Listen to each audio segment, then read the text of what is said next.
Alright, there we are. We're back here. Oh, it's his jacket! Blah, blah, blah. The jacket's a bit big, but it's comfortable. Aw. I don't usually loan those out, but I must say it does look good on you. Oh, crap, the jacket!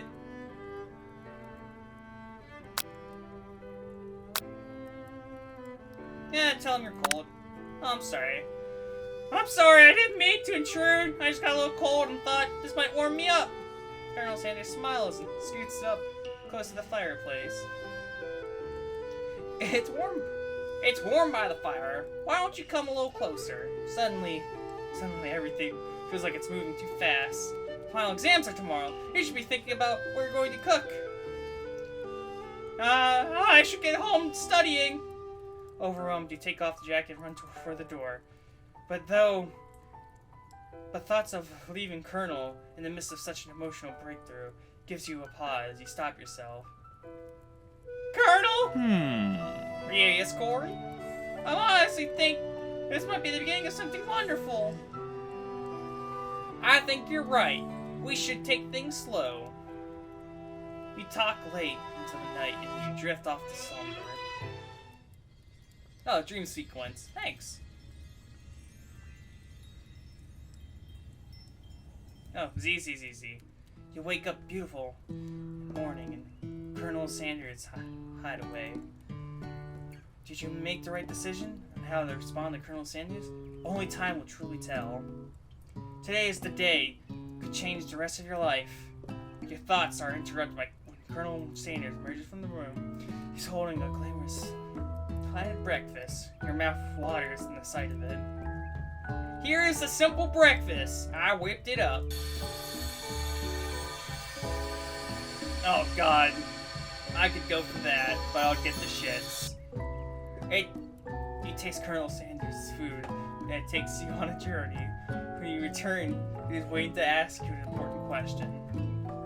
So, would you say that we're the perfect match? Hold up.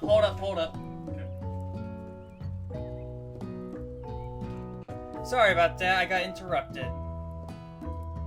How presumptuous. My cuisines and your taste buds, that is. Such confidence, such grace. Could he be the world's greatest gift to cookery? Flatter him. Take him down a peg. Then I'm gonna flatter him. You know, I think we might make a great team. A single tear begins to pool in the corner of his eye. They gaze out the window. And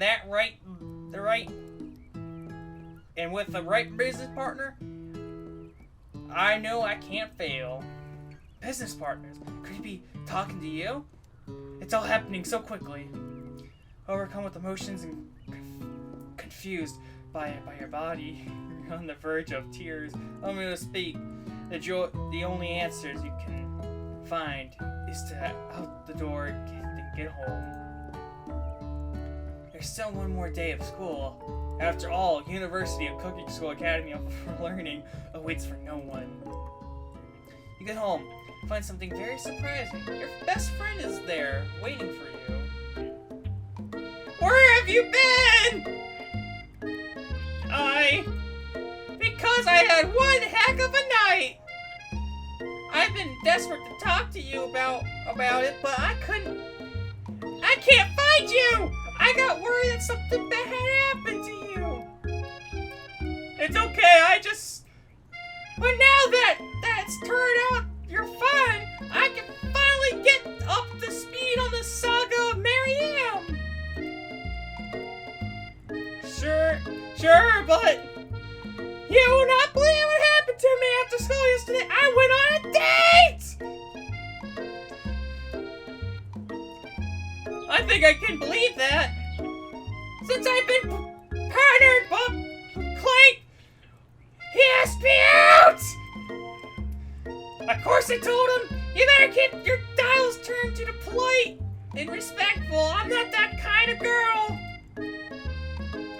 But he was just interested in spending some one-on-one time together and getting to know me. So I said, yeah, sure, I can get to know a little metallic guy. short, he took me skydiving with a friend, but they spiraled out of control. She just said skydiving. As at the typical first date you'd go on, talk to a pressure cooker. And now I'm not sure where we stand. You don't give Miriam the time to tell her the whole story, however, bottling up the details of your own night is just too much to bear. And I went on a date too! Back to Colonel Sanders' house, where I spent the night with them. You what?! No, nothing happened, just... But with the emotional connection, wowzers! Miriam tells you to move on from the whole Colonel Sanders obsession and focus on school. If being obsessed with Colonel Sanders is wrong, you don't want to be right. After a short argument, you both agreed.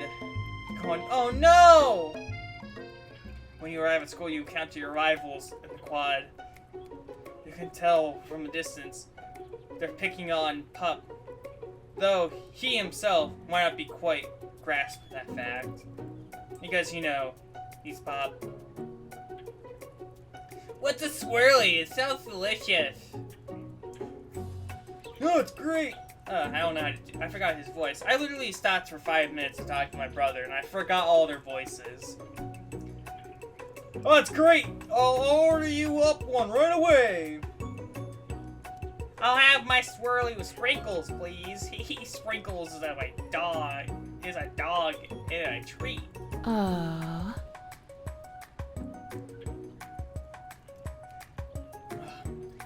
You can get your swirly dip too.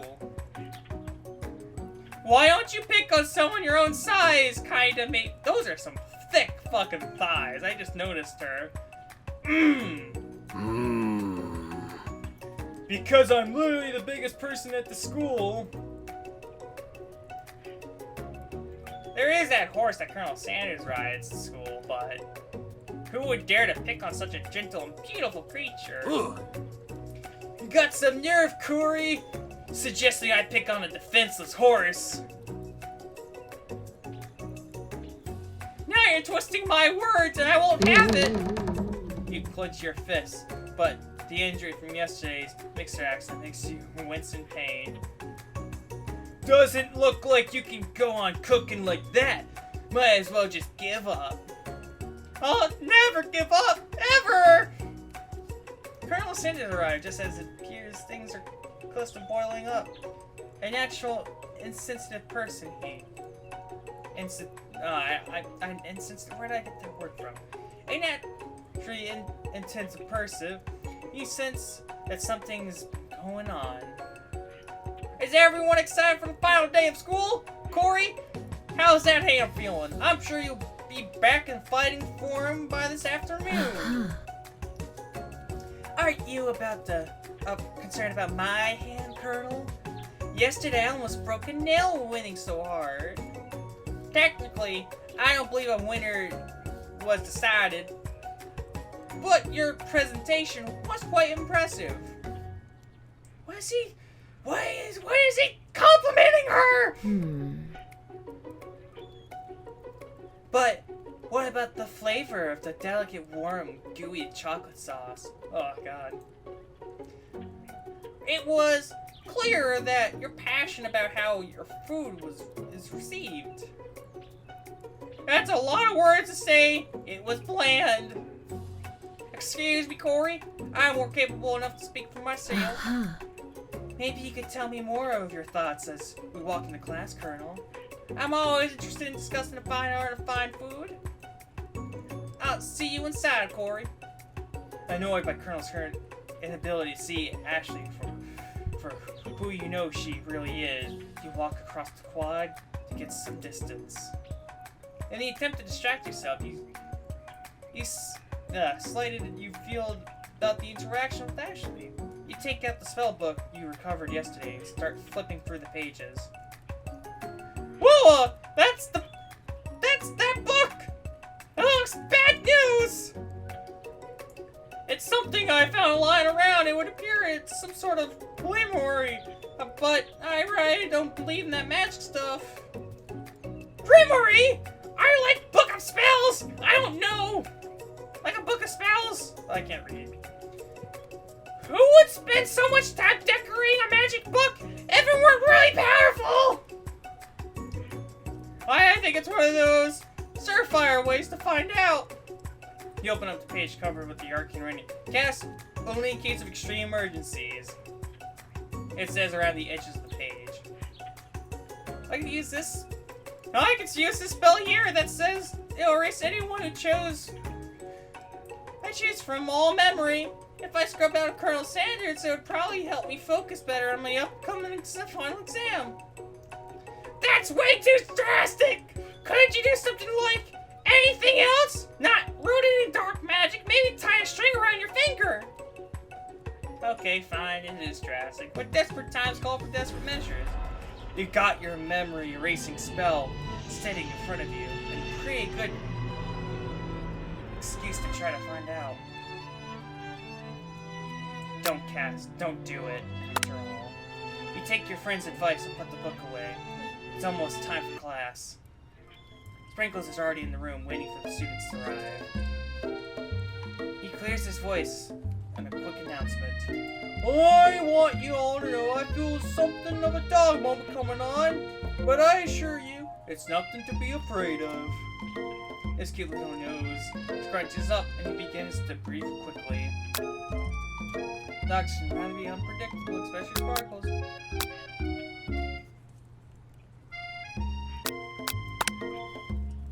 Stops in his tracks, focuses out the window, and deadly silent.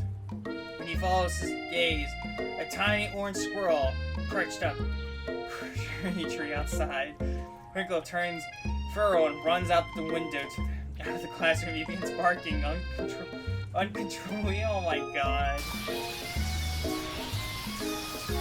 Terrence! I told you to never come back here! I will destroy you, Terrence! Trinkles is barking ferociously, drool flying off his face. The squirrel looks over, but doesn't say anything back. You wonder, is that even a talking squirrel named Terrence? You better not show your chubby cheeks around here ever again! I forgot, there's an exclamation point. After Sprinkles is satisfied with the presence of Terrence, but any other squirrel is hearing distance, he returns to his professional tone. I apologize for that outburst. This actually brings up an important point. Thank you, Corey. You remembered me out of the blah blah blah. Bit of wisdom, you see. But before you go any further, Miriam love drama spills over the classroom. Sprinkles is interrupted by rolls of sparks coming from the back room. I told you to save it for after class! Burp. You think I want to be thrown from a plane and strapped to a stranger? Miriam and Clink appear to be arguing. But you still haven't learned to speak Clink's language of mechanical noises. Zerp. But no! You had to show off a cool kid friend Jeff and John and JJ forever. Watch us from a triangle in midair as we descended. Triangles are the strongest shape, don't you know? This. Yeah, well, that doesn't make it a great date. Burp, burp. Then take Jeff and John with you. You can hold hands and pedal down the mountains off the cliff for all I care. Aww, sad beat. No. Clank begins to shudder. Steam pours out of the kettle. Or ding stops him in his tracks. Bitter! No amount of seasoning is going to make me want to eat that, Clank. Oh, the deep fried sneaker, considering that he himself. Aww. Poor guy. In turn, the deep friend footwear. I guess it looks okay. Link slowly rolls out of the room to be alone with the shoe. Everyone tries to pretend like they didn't see the entire thing go down. Nothing like a rad public breakup to cast a pall over the final day of school. Aww. Well, that was unfortunate. But we must be distracted from what lies ahead. Final competition, Showdown Challenge Exam! Trademark. I'm still working on the title, but I think it gets it to test time approaches. See you in all the arena. But before you can think about your upcoming competition, there's a very beautiful soul nearby in need of a pep talk. Cool. Hey, Miriam, are you okay? Okay! I am so mad I could smash the tiny mug, spilling several droplets of hot cocoa over my foot! I thought all over the floor! How could he embarrass me like that in class, in front of everyone? Her tiny cocoa, delicious treasure. You know that this breakup was no joke, even if the sauce of her frustration is such a silly boy. I know that you know this, but I'm gonna say out loud, you don't need anyone. Me and you, we're gonna cruise through this final test and hit the Corpus Lane to the Success City. Miriam brightens up and imagines the wind rushing through her short bangs, but she hesitates to embrace the feeling all the way. You're not gonna settle up on Colonel Sanders' stallion and ride off into the sunset without me. Of course not. We're gonna be sorta, but there's a pony out there with your name on it, and a ranch big enough for both of us and whoever else wants to we want to bring along. If it's not Pup or Clank or anyone else you meet today, tomorrow, or this whole year, so what? You're a special person who should settle for the first someone to show up with a little interest anyhow. Miriam gives you a big hug and wipes her tears from her cheeks. I should really review my menu for today. I want to make a very special soup. It's very special soup! Forgot that's her voice. And I bet the Professor Dollar's gonna love it. While you were talking, Miriam, you completely missed lunch. But that's okay, because you have better ideas of how to spend your time before your exam. You decided to head to the arena early to practice a dish. This is the location of the final challenge, a test of will, a test of courage, a test of talent. And a chance to beat the pants off of Van, the supposed man, and his evil counterpart, Ashley. As planned, you begin to run through the quick test the recipe's been working on Corey's famous chicken pot pie. After practicing for months making this dish, comes a second nature to you, and you're able to quickly get a fresh pot of pie in the oven. But as soon as you do, your cram season is interrupted by Colonel Sanders. Corey, what are you doing here? There's still time before the final exam.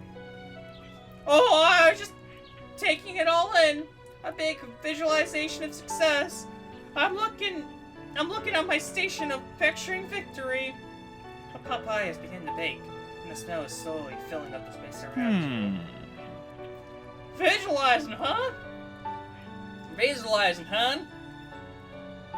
That's too bad. I was hoping you were here cooking something delicious.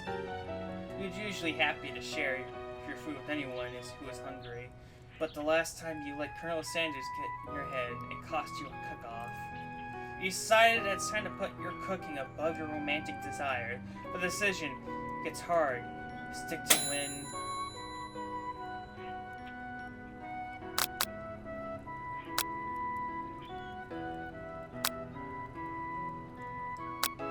Fess up.